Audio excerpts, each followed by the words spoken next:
Hi friends, இன்னைக்கு ஜெசிகாக்கும் ஆகாஷ்க்கும் lunch snacks என்ன back பண்ணிருக்கேன்னு சொல்லி பார்க்கலாமா? முன்னாடிலாம் 4:30 அலாரம் வச்சு எழும்பி ஃப்ரெஷ் அப் ஆகி 5 மணிக்கு கிச்சனுக்குள்ள என்டர் ஆயிருவேன். இப்போ நான் செலக்ட் பண்ணி வச்சிருக்கிற மெனுவை பொறுத்து 4:35 5:30க்கும் எழும்புற மாதிரி இருக்கு. ஆனா முன்னாடியை விட சீக்கிரமாவே லஞ்ச் எல்லாம் ரெடி பண்ணி அதை பேக் பண்ணவும் செஞ்சிருந்தேன். எப்படி இது சாத்தியமாகுதுன்னு எனக்கும் தெரியல. இன்னைக்கு லஞ்சுக்கு சிறுபருப்பு சாதம் தான் செய்ய போறேன். பேன்ல கொஞ்சமா எண்ணெய் விட்டு கடுகு ஜீரகம் வத்தல் தாளிச்சிட்டு ஸ்லைஸ் பண்ணி வச்சிருக்கிற ஒரு பல்லாரி 2 பச்சை மிளகாய் கருவேப்பிலையும் சேர்த்து 2 நிமிஷம் வதக்கி விடுறேன். சேர்த்த பல்லாரி நல்லா வதங்கின பிறகு கொஞ்சமா பூண்டும் 2 தக்காளியும் கட் பண்ணி உள்ள சேர்த்து அதையும் நல்லா வதக்கி விட்டுட்டு மஞ்சள் பொடி 2 ஸ்பூன் குழம்பு மசாலாவையும் உள்ள சேர்த்து நல்லா மிக்ஸ் பண்ணி விடுறேன். அதோட பச்சை ஸ்மெல் மாறினதும் 1/4 கப்பு அரிசி 1/4 கப்பு சிறுபருப்பு ரெண்டையும் அலசி வச்சிருந்தேன். இப்போ 1 கப்புக்கு 2 கப்பு தண்ணி சேர்த்து உள்ள சேர்த்து உப்பு சேர்த்து கொதிக்க விடுறேன். தண்ணி நல்லா கொதிச்ச பிறகு அரிசியும் பருப்பையும் உள்ள சேர்த்து நல்லா வேக வைக்க நல்லா வெந்து ரெடியான பிறகு ஃபைனலா கொஞ்சம் மல்லி இலையும் நெய்யும் சேர்த்து மூடி வச்சுட்டு எடுத்து பாருங்க.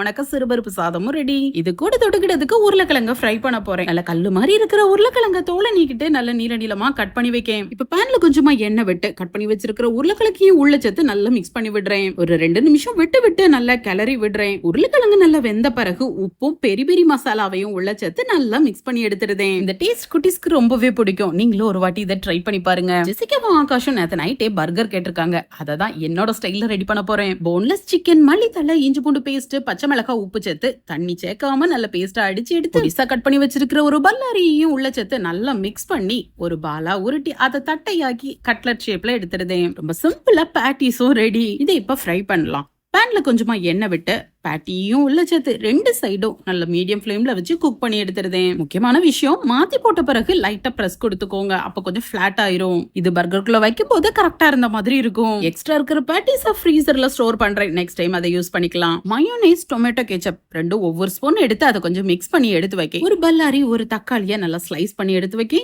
பர்கர் பன் இல்லாததுனால நார்மல் பன்னும் எடுத்து வைக்கேன். சீஸ் ஸ்லைஸையும் பேட்டிஸையுமே எடுத்து வச்சுட்டேன். இப்ப பண்ண 2 கட் பண்ணிட்டு மிக்ஸ் பண்ணி வச்சிருக்கிற சாஸை நல்லா ஸ்ப்ரெட் பண்ணி விட்டு ஸ்லைஸ் பண்ணி வச்சிருக்கிற பல்லாரி தக்காளி அதுக்கு மேல பேட்டிஸ் சீஸ்ன்னு வச்சு அரேஞ்ச் பண்ணி க்ளோஸ் பண்ணி ஒரு பிரஸும் கொடுத்து எடுத்து வைக்க. இதே மாதிரி இன்னொரு பர்கரையும் ரெடி பண்ணிருந்தேன். இப்ப இது லைட்டா ஹீட் பண்ணாதான் நல்லா இருக்கும். பேன்ல கொஞ்சமா பட்டர் விட்டு ரெடியா இருக்கிற பர்கரையும் எடுத்து வச்சு ஒரு 2 நிமிஷம் க்ளோஸ் பண்ணி சீஸ் மெல்ட் ஆனதும் எடுத்துறதேன். பர்கர் சூப்பரா ரெடி ஆயிட்டு. ரெடியா இருக்கிற பர்கர், சிறுபருப்பு சாதம் கூட தொட்டுக்கிட்டு வச்சிருக்கிற பொட்டேட்டோ எல்லாத்தையுமே குட்டீஸோட லஞ்ச் பாக்ஸ்லயும் பேக் பண்றேன். நேத்து வச்சு மீன் குழம்பு இருந்து குட்டீஸ் 2 பேரும் தோசை கேட்டாங்க. அதனால சுட தோசையும் ரெடி பண்ணி சூடா இருக்கிற மீன் குழம்பையும் ஊத்தி ஆளுக்கு ஒரு கப் பாலையும் கொடுத்து பாய் சொல்லி ஸ்கூலுக்கு அனுப்பியாச்சு. ஓகே ஃப்ரெண்ட்ஸ், இந்த லஞ்ச் காம்போ பிடிச்சிருந்துச்சுன்னா ஒரு லைக் கொடுத்துக்கோங்க. நாளைக்கு என்ன மெனுன்னு சொல்லி நாளைக்கு பார்க்கலாம். பாய்.